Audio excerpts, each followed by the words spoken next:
I grew up in a small town bordered by a dense forest. There was a house on the edge of those woods that everyone whispered about. A squat, decrepit structure with a sagging roof and broken windows. No one lived there, and no one dared to approach it. The stories said that people who went inside never came back.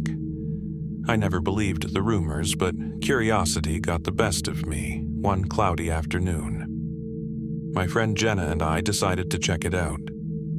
We crept up the overgrown path, the air feeling heavier with every step. The closer we got, the more we noticed a strange smell, damp earth and something metallic, like rust. The front door was slightly ajar.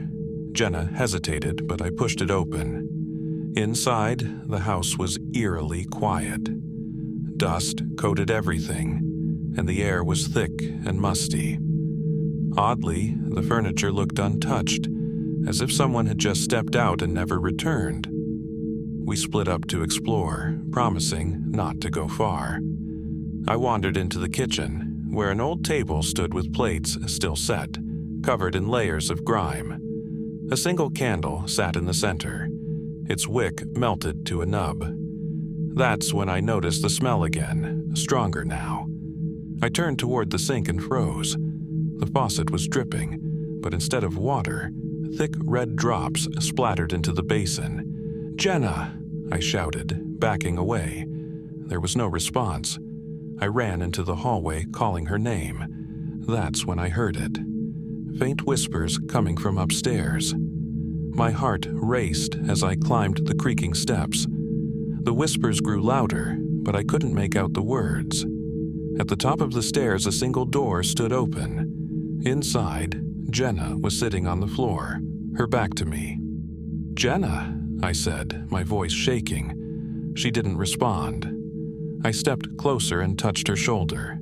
She turned slowly, her face pale, her eyes wide and unblinking. "They're watching us," she whispered.